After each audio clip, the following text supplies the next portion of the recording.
Et on va continuer notre série sur la culture du réveil. La culture du réveil. Alors, pour moi, c'est cultiver une culture de réveil. Une culture de réveil. Et on va parler aujourd'hui de la culture d'honneur. La culture d'honneur, c'est quoi? C'est la culture du ciel. C'est la culture de l'environnement qui crée un environnement céleste. Dans le ciel, l'honneur est partout. L'honneur, c'est-à-dire la valeur de chaque créature de Dieu est honorée. Et sur la terre, Dieu veut déverser cet honneur-là. La parole de Dieu est vraiment puissante. Est-ce que vous le savez ça? Il y a des pépites d'or dans la parole de Dieu. Ce n'est pas un livre scientifique, ce n'est pas un livre intellectuel, philosophique. C'est un livre de cœur à cœur. C'est le livre de Dieu qui a été écrit par des centaines d'auteurs à travers 2000 ans. Et pourtant, le but de chaque auteur était le même. Rechercher le cœur de Dieu, de suivre ce qu'il avait prévu dans la vie de ce petit auteur. C'est vraiment puissant. Et donc en parlant d'honneur, je voudrais parler donc de mon pays, de la culture de Calédonie. Alors il y a beaucoup de différentes cultures en Calédonie, mais il faut savoir que la culture mélanésienne est très très belle. Il y a quelque chose qui me choque toujours aujourd'hui, c'est de voir la simplicité, c'est de voir l'humilité des Mélanésiens du Pacifique. Et donc, qu'est-ce qui s'est passé quand j'ai accueilli le pasteur Christian à la maison avec toute son équipe? Le pasteur Christian a fait un geste qui s'appelle la coutume. Et ce geste-là m'a montré à quel point j'étais petit, mais à quel point Dieu voulait m'élever aussi. Et pasteur Christian est un pasteur de beaucoup d'églises en Calédonie, de beaucoup de cellules aussi en France. Et quand il a fait ce geste envers moi, je me suis senti vraiment honoré, véritablement. Parce que j'ai pas ce palmarès quelque part, si on peut dire, humainement. Parce qu'on se compare toujours les uns aux autres. Mais Dieu ne veut pas qu'on se compare. Dieu nous regarde tous à la même hauteur, c'est-à-dire qu'il n'y a pas de plus grand ou plus petit. Il y a seulement des responsabilités différentes. Et Dieu nous appelle à des grandes responsabilités. Et pour ça, nous allons voir comment, à travers l'honneur, nous pouvons rentrer dans la vie surnaturelle que Dieu a pour nous. C'est intéressant parce que la semaine dernière, Matt a parlé de surnaturel. Et quand Matt parle de surnaturel, il faut faire attention. Parce qu'il y a des choses qui bougent dans la salle, physiquement et spirituellement. Matt a des histoires tellement fortes dans le surnaturel. Et il a dit quelque chose la semaine dernière qui m'a parlé personnellement. Il a dit, peut-être les croyants ne veulent pas croire en Jésus parce que, excusez-moi, il a dit, peut-être que les non-croyants ne veulent pas croire en Jésus parce que les croyants ne vivent pas réellement ce qu'ils prêchent. Waouh, ça c'est fort. Est-ce que je vis ce que je prêche? Est-ce que réellement j'ai expérimenté ce que je dis? J'espère. Sinon, ça n'a aucune valeur ce que je dis. Je peux sortir toutes les théories pour aller vers Dieu, pour vivre une vie plus de réveil. Mais si je ne le mets pas moi-même en pratique, à quoi ça sert? C'est du vent, c'est de l'hypocrisie même. Dieu veut qu'on rentre dans sa vie surnaturelle. Mais le problème, c'est que nous avons peur de ça. Nous avons peur, pourquoi? Parce que c'est un risque. C'est un risque que ça bouleverse notre vie naturelle. Parce que nous sommes cartésiens. Nous sommes philosophiques. Nous sommes grecs à la base. L'expérience, c'est que dans la tête. Personne ne veut vraiment prendre une vraie expérience. Personne ne veut faire un saut en parachute. À part ma femme, peut-être. Elle est montée dans un arbre de 15 mètres de haut, sachant qu'elle a une phobie de la hauteur. Vous savez ce que c'est? Il n'y a personne qui fait ça. Personne que je connais. C'est d'ailleurs pour ça que je suis marié avec elle. je sais qu'elle sait prendre des risques au-delà de ce que moi je suis capable et que Dieu va me permettre d'avancer dans mon appel. Merci Seigneur pour ma femme. Comment cultiver une culture de réveil? C'est pas simplement qu'on est endormi, c'est pas simplement que je dors, oh Seigneur, tu me réveilles, ça y est, je suis réveillé. Non, nous sommes déjà réveillés, mais Dieu vous nous réveillez encore plus. Moi, le matin, quand je me réveille, bon, désolé, je vais encore parler de ma femme, mais quelqu'un me réveille encore plus. Il me dit, mais je suis déjà réveillé, laisse-moi. Non, tu n'es pas réveillé tant que tu n'as pas été faire ce que je dis. Voilà, bref. Merci Seigneur pour ma femme. Bien sûr, oui, tout ce que je vis est lié à mon couple. À travers... Dieu me transforme à travers mon couple. C'est ça. C'est ça la vie de Dieu. Vous savez ce que Paul a dit? Le mystère de l'homme et de la femme. Le mystère du mariage, c'est quoi? Il y a un mystère que Paul a reçu. Peut-être d'autres l'avaient reçu avant, mais lui, il l'a écrit dans une lettre. Il a dit, le mariage de l'homme et la femme, c'est l'image de Christ et de l'Église. Vous savez ce que ça représente, ça? Qu'est-ce que Jésus a donné pour l'Église? Il a donné sa vie pour l'Église. Il s'est laissé crucifier. Est-ce que quelqu'un pourrait faire ça pour son épouse? On le voit que non. Les hommes ne veulent pas prendre de telles responsabilités. C'est difficile, ça fait mal. On aime être libre, on aime la liberté. On pense que la liberté, c'est simplement l'absence de contrôle ou d'autorité. Personne ne veut d'un Dieu qui nous dirige, qui nous dit ce qu'on doit faire. C'est difficile, ça. Personne ne veut de parents qui sont toujours sur notre dos, en disant « Arrête de faire ça, fais ci, fais ça, va faire la vaisselle. » Eh oui. Et pourtant, pour grandir dans notre responsabilité, nous devons savoir gérer notre liberté. La liberté, ce n'est pas quelque chose qu'on a, c'est quelque chose qui grandit en nous. C'est quelque chose qu'il faut développer. C'est pour ça qu'on a si peur que nos enfants prennent des mauvaises décisions. Parce qu'on sait pertinemment qu'ils ne sont pas prêts, qu'ils ne sont pas matures pour gérer ça. Quand ils seront confrontés à tellement de choix, ça va être facile de saisir ce qui est bon, ce qui est fun, ce qui est divertissant, ce qui mène à la perte et à la souffrance.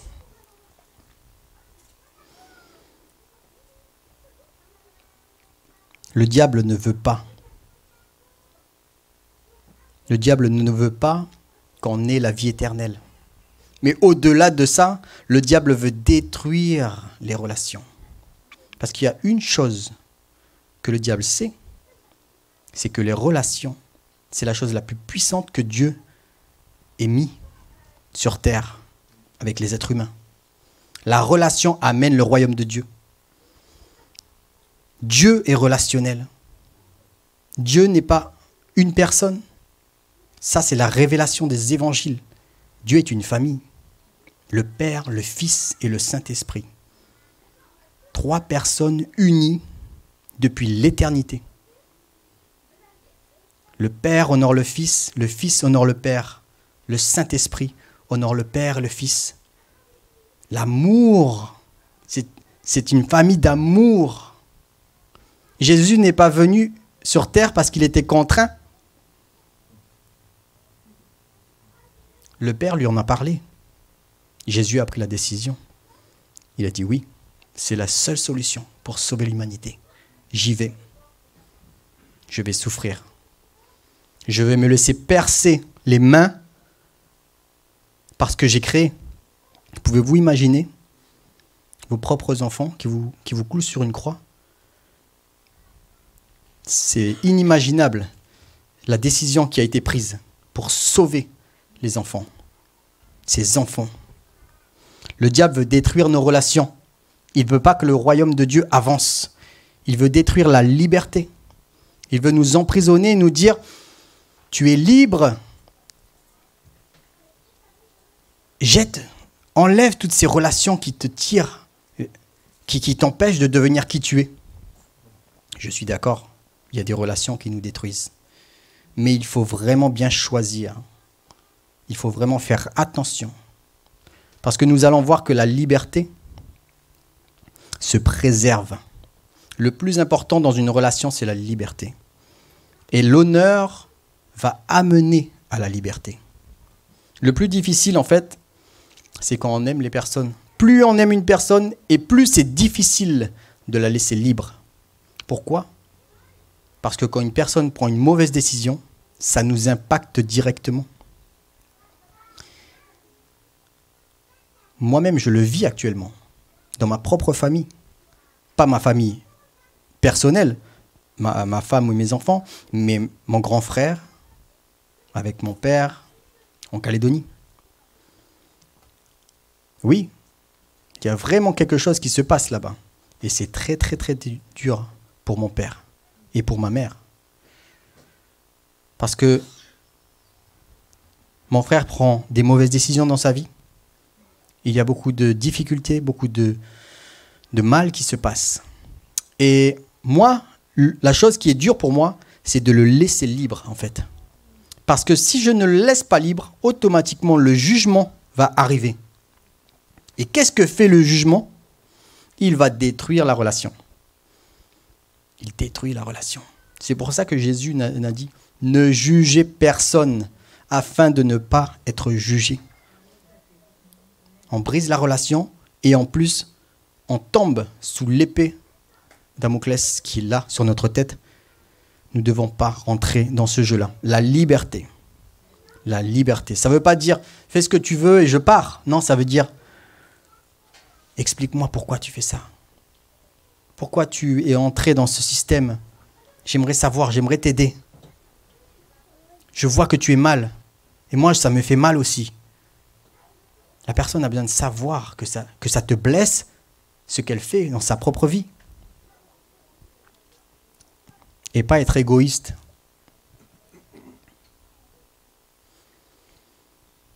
Amen. Dieu veut qu'on cultive et qu'on préserve la liberté dans l'amour.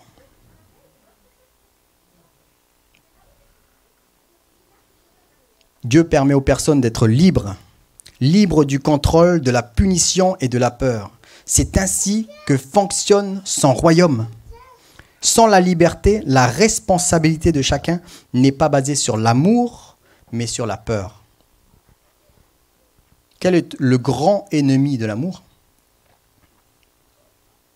La peur. En vérité, la peur vient d'une source, souvent qu'on minimise. La peur vient de la honte. Le premier sentiment que Adam a eu quand il a désobéi à Dieu, ce n'était pas de la peur, c'était de la honte. Parce qu'il était nu et il a dit à Dieu, j'ai eu peur parce que j'étais nu. Donc je me suis caché après avoir péché. La honte de montrer nos sentiments, la honte de dire à une autre personne qu'elle nous a blessés, de dire la vérité. On préfère dire un mensonge plutôt que la vérité.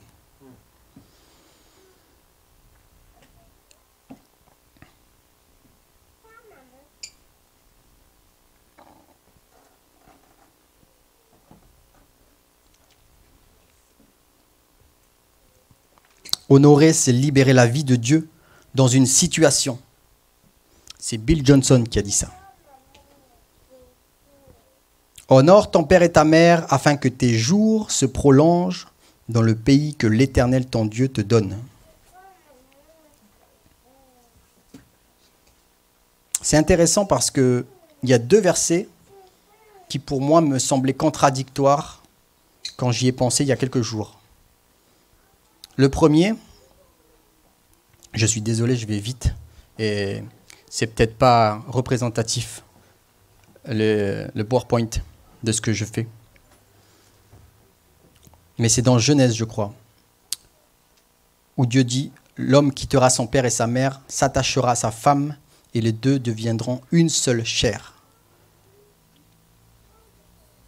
Et un autre verset qui dit « Honore ton père et ta mère afin que tes jours se prolongent dans le pays que l'Éternel, ton Dieu, te donne. » Comment je peux honorer mes parents si je pars de chez eux? J'ai demandé à Dieu de m'expliquer cela. Et je vais vous raconter une petite histoire.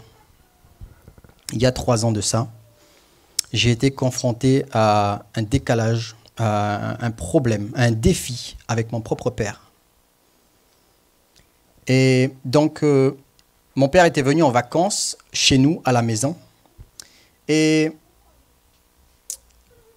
il y avait quelque chose qui s'est passé, qui avait amené une mauvaise atmosphère à la maison. Pour être concrètement, mon père aime beaucoup contrôler les choses. Il aime amener sa vision. Il aime amener son style de vie. Et j'aime beaucoup ça. C'est vraiment une qualité. Ça m'a permis d'être éduqué correctement, de grandir dans une vie saine.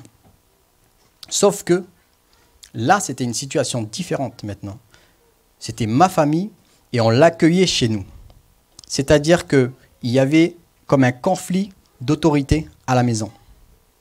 Moi, qui devais gérer ma famille, et lui qui essayait de gérer tout.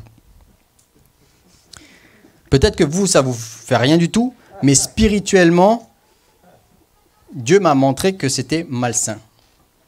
Et je ne suis pas là pour parler de mal de mon père, mais vous allez voir que je suis ici pour l'honorer ce matin. Parce qu'il y a quelque chose que Dieu m'a révélé à travers ça. Donc voilà que mon père voulait tout contrôler.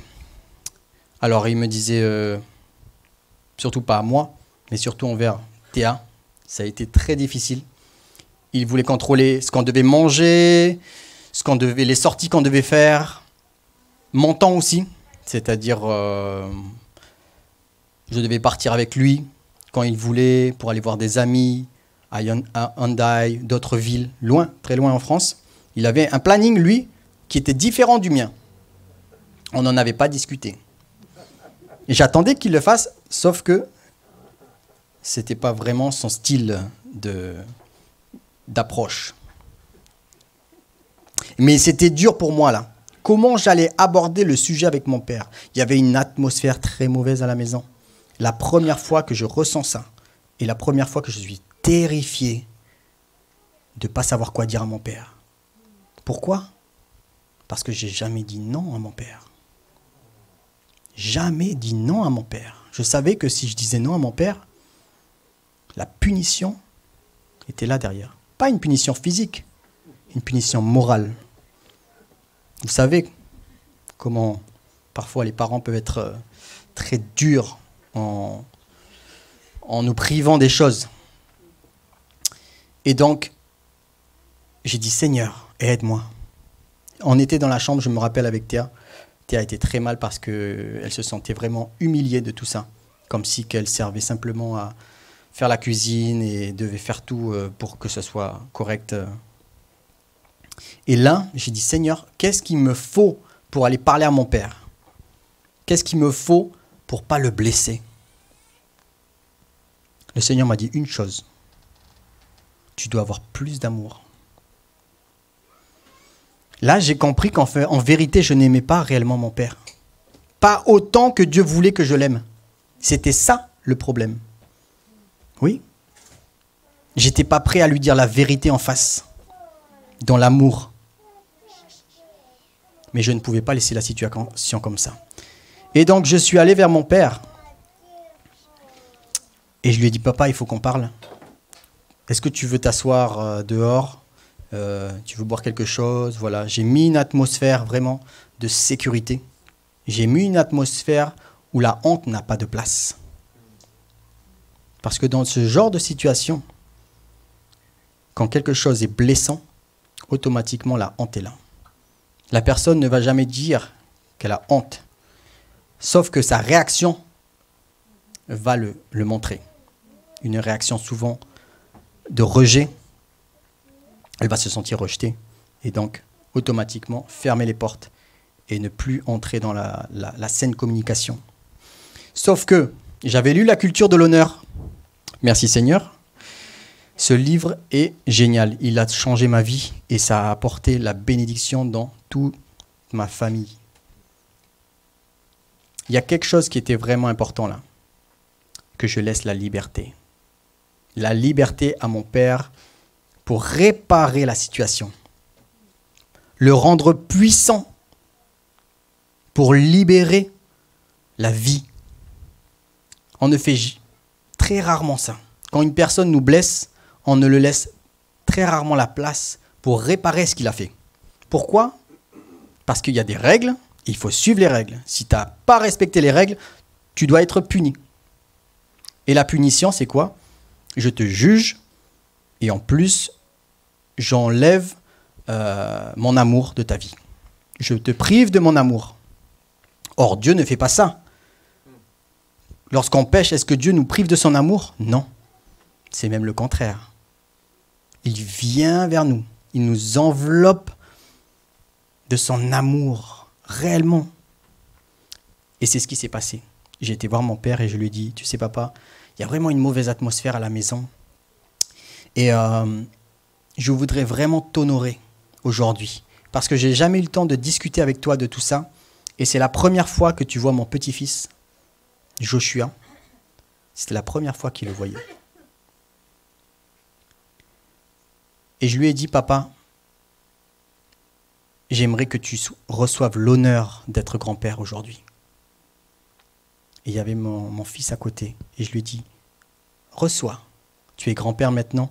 Tu n'as plus besoin de travailler. Reçois la bénédiction de Dieu dans ta vie. Tu peux déposer toute la responsabilité qui est sur tes épaules. Parce que c'est ça le problème des parents, entre guillemets. C'est de savoir à un moment donné déposer ou de laisser un peu plus de liberté à leurs enfants. Je ne l'avais pas compris comme ça au tout début. Il y avait quelque chose qui bouillonnait en moi, une colère même. Avant que Dieu me donne son amour, il y avait une colère. Je voulais en fait le mettre dehors à la porte. J'ai dit à Théa, s'il ne m'écoute pas, je le mets dehors. J'étais vraiment énervé. Ce n'est pas une réaction de Dieu, c'est une réaction du diable. C'est la peur qui est en moi qui parlait, qui ne voulait pas confronter, qui ne voulait pas restaurer la relation. Et j'ai jamais vécu ça avec mon père avant. Et aujourd'hui, qu'est-ce qui s'est passé ? Avec mon père, on a une relation, non plus de papa à enfant, mais une relation d'adulte à adulte. Une relation de père à père. C'est-à-dire que il me donne la liberté. Il me donne toute la responsabilité qui m'est due. Il me voit comme quelqu'un de responsable. Et donc, il n'a plus cette autorité de contrôle sur moi. Mais ce qui est important de savoir, c'est que je n'ai pas brisé ça avec une épée. J'ai simplement enlevé les couches qui étaient sur son cœur, qui le poussaient à toujours vouloir protéger, en vérité. Parce que l'autorité et le contrôle, souvent quand il y a des personnes qu'on aime, c'est parce qu'on veut les protéger. Sauf que c'est trop, ça étouffe, on ne le voit pas. Merci Seigneur pour ce qu'il a fait avec mon père. Et aujourd'hui, quand j'ai des conversations avec lui, j'ai l'impression d'avoir un ami en face. On parle de tout, on peut parler de tout. Alors qu'avant, c'était très limité nos conversations. Là où il n'y a pas d'honneur, chacun de nous a peur. Et quand nous avons peur, nous voulons contrôler. La peur amène le contrôle dans les relations.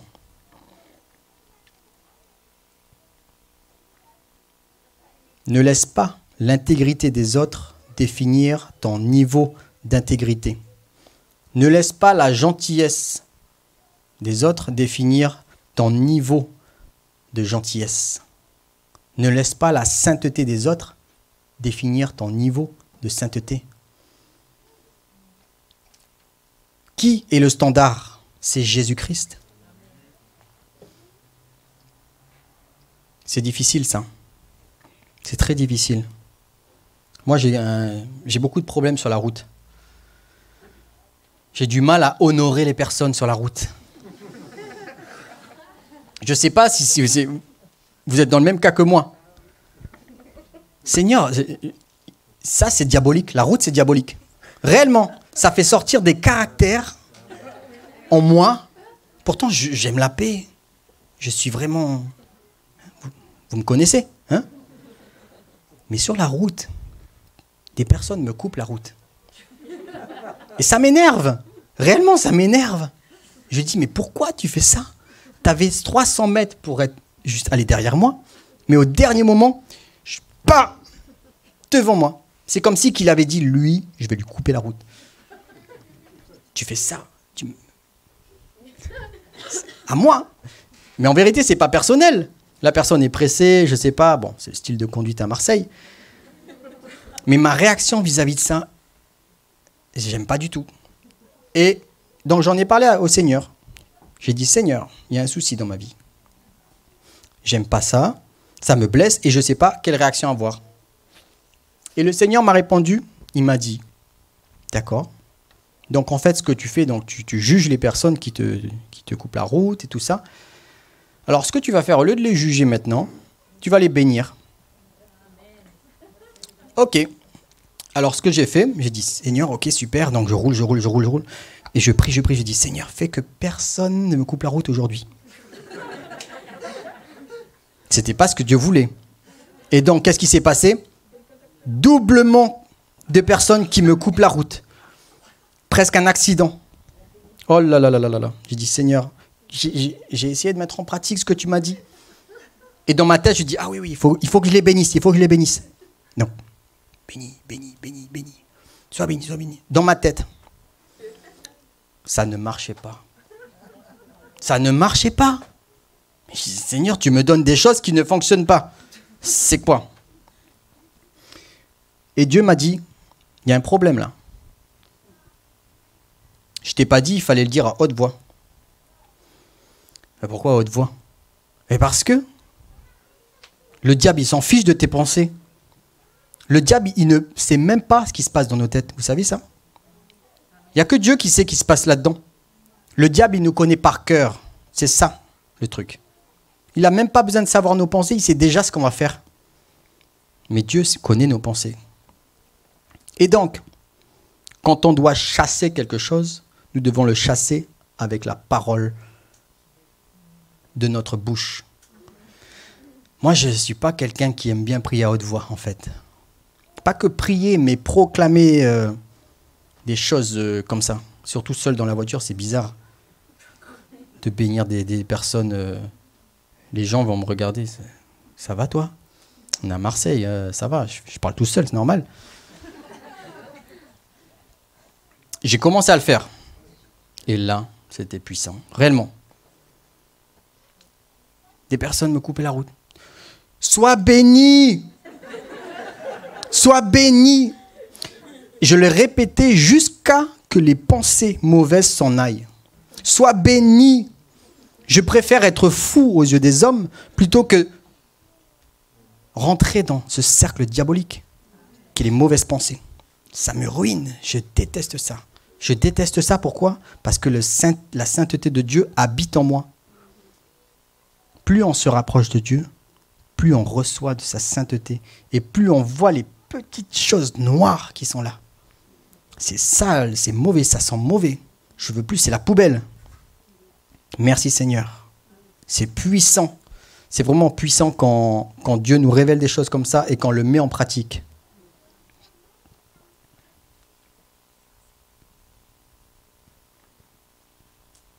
L'honneur.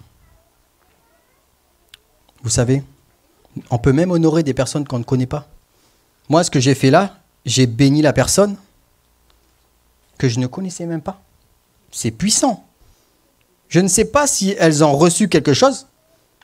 Peut-être que d'un coup, elles ont freiné et puis elles se sont calmées. J'imagine ça dans ma tête. Qu'à chaque fois que je bénis, une personne se calme. Elle arrive au travail. Oh, bonjour, ça va, tu veux un café? Oui, c'est cool. Peut-être pas. Mais moi, en tout cas, ça a agi dans ma vie. Je ne sais pas pour les autres. Je ne peux pas contrôler la vie des autres. Mais je peux contrôler ma propre vie.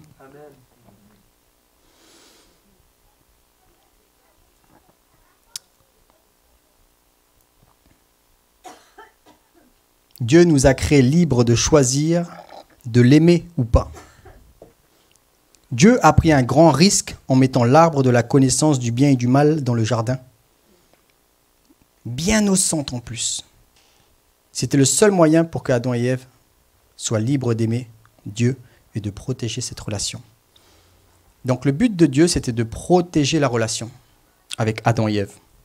Le but de Dieu, ce n'était pas qu'ils désobéissent, parce qu'il avait pris ça en compte dans sa création. Et donc l'arbre de la connaissance du bien et du mal était au centre du jardin. Bien au centre. Il aurait pu le mettre sur une haute montagne, il aurait pu le mettre derrière des buissons épineux, impossibles à franchir. Ah, c'est sûr, il n'aurait jamais eu un problème de péché. Sauf que Dieu a placé la liberté au centre du jardin. Pourquoi il a fait ça? Il savait que c'était trop dangereux. C'est comme si quand on mettait un couteau de cette taille devant mon fils de 3 ans. Il va y avoir des dégâts. Peut-être pas lui, mais sur son frère, il va l'attaquer, certainement. Il a des gestes, des fois, mon fils, il arrive, il te tire l'oreille, tu sais pas pourquoi. Qu'est-ce qui se passe dans sa tête? Non, la liberté. Protéger la liberté des personnes, c'est préserver le gouvernement du ciel. Faut-il mettre des limites à la liberté? Bien sûr. Dieu a dit, ne touche pas cet arbre. Il l'a dit. Il avait prévenu. Les limites de cette liberté existent pour faire place à un certain niveau d'expression personnelle qui amène à la surface ce qui se trouve réellement à l'intérieur de chaque personne. Quand il est donné aux personnes de faire des choix, cela révèle le niveau de liberté qu'elles sont capables de gérer. Le niveau de liberté que je suis capable de gérer va influencer et se manifester dans les choix que je prends. Waouh! Est-ce qu'on est capable de gérer autant de choix? Dieu veut ça. Il veut qu'on ait beaucoup de choses à gérer. Il veut qu'on soit des leaders. Il veut qu'on prenne soin des personnes. Mais il ne nous donnera jamais cette responsabilité avant de grandir dans notre maturité. Pourquoi? Pour nous protéger et pour protéger les autres. Ça ne veut pas dire que Dieu ne nous fait pas confiance. Si je suis là aujourd'hui, c'est parce que Matt m'a fait confiance. Pas simplement une fois, des dizaines et des dizaines et des dizaines de fois. Combien de fois j'ai échoué? Combien de fois j'ai loupé la cible de ce qu'il attendait de moi? Peut-être même déçu. Et pourtant, il ne m'a jamais enlevé cette liberté ou l'honneur qu'il avait placé sur moi. Tout simplement parce qu'il voyait qu'il y avait plus grand derrière, plus grand. Et j'ai pu grandir dans mon appel grâce à ça. La louange. Merci Seigneur, que je suis un instrument de louange maintenant. Mais ce n'est pas grâce à moi, c'est grâce à des personnes qui m'ont amené à ça, qui ont vu en moi ça. Et donc aujourd'hui, j'aimerais que vous fassiez cette expérience de regarder les personnes à droite et à gauche et de demander à Dieu, donne-moi la véritable valeur, donne-moi le véritable nom du ciel qui est pour cette personne, parce que je veux l'honorer, parce que je veux qu'elle grandisse dans ton royaume. Amen. Donc je vais finir, je vais prier. Merci Seigneur pour ces révélations que tu nous donnes aujourd'hui. On est vraiment honoré par toi Seigneur. Avant même que tu nous aies sauvés, tu nous as déjà honorés. Et Seigneur Jésus, je veux juste te rendre la gloire, te rendre l'honneur que tu nous as transmis lorsque tu as été à la croix, que tu as payé le prix pour nous. Merci pour chaque personne qui reçoit les paroles aujourd'hui, qui reçoit, Seigneur, toute cette joie de vivre qui est là. Qu'elle puisse, Seigneur, mettre en pratique. Qu'elle puisse voir les besoins dans leur couple, dans leur famille, dans leur lieu de travail, ou simplement dans la rue, des personnes qu'elles ne connaissent pas. Oui, Seigneur, merci pour ce que tu nous donnes, ton pain quotidien. Amen. Amen. Merci Anthony pour cette parole, je crois, percutante. Et j'aimerais bien juste dire, tu as bien grandi, hein? Tu es bien mature maintenant, c'est bon. Anthony a fait beaucoup de... Wow, c'est vrai, hein? Depuis que je le connais, ça fait 7 ans, 8 ans maintenant. Il est rentré dans la salle. Qu'est-ce qui se passe ici? Quelques mois plus tard, guitare dans la main. Quelques mois plus tard, en train de gérer la louange. Comment c'est arrivé à moi? Mais en fait, Anthony, c'est un exemple de l'esprit de qui nous sommes à Every Nation Marseille. On n'est pas là pour devenir les grandes. On est là pour faire grand tout le monde autour de nous. Comme mon bon pote, quand il est arrivé à Budapest, il a dit « Désolé, c'est nous ». Je souhaite, j'aimerais bien être plus fort, plus d'onction, plus précis, sans accent, sauf que le parti qui est un peu mignon, n'est-ce pas? J'aimerais bien avoir beaucoup plus à offrir, mais désolé, c'est moi. Je ne sais pas si l'autre personne qui a mérité la place, il a dit non ou quoi, mais moi j'ai toujours dit oui au Seigneur. Et c'est cet esprit-là de, on n'est pas quelqu'un, c'est Jésus qui est quelqu'un. Et on voit dans les autres Emmanuel, Dieu avec eux aussi. Et on voit la valeur du royaume dans cette personne qui dit, tu es vraiment quelqu'un de grande valeur, Anthony. Et je vais tirer toute l'or que je trouve en toi, jusqu'à ce que tu brilles comme je te vois, comme Dieu te voit, comme Dieu t'a créé. Et on va te faire briller, comme tu es, comme tu es. Bon, on a pas mal de saleté en dessous. On a besoin que les autres ils nettoient tout cela. Et donc, je voulais vraiment qu'il prêche ça parce qu'il enseigne ça plusieurs fois dans le passé. Mais il y a toujours une évolution de qu'est-ce que Dieu a fait depuis ce moment-là. Et vraiment, c'est un honneur d'avoir Anthony comme leader dans notre église. Et oui, tu peux l'applaudir si tu veux. Il a apporté beaucoup de responsabilités. Il blague tout le temps. Mais il a pris la gestion de notre équipe de louange très, très jeune parce que l'autre est parti. Il n'y avait personne. Donc, il fallait apprendre comment chanter et jouer la guitare en même temps. Au lieu de juste soit chanter ou soit guitare. Tu sais bien. Il fallait sortir l'électrique un petit peu et il trouve un acoustique. Et c'est son père qui a acheté un acoustique pour lui. Vous montrer combien l'honneur a marché dans sa vie avec son père, ses parents, et de voir le fruit qui passe. Et donc, je pense que c'est incroyable comment toutes ces choses, ces chemins se croisent aujourd'hui. Je pense que c'est prophétique que le groupe de Nouvelle-Calédonie, ils sont arrivés en France pour être ici aujourd'hui, parce que c'est un bon moment, c'est une connexion. Il ne faut pas rater ces moments.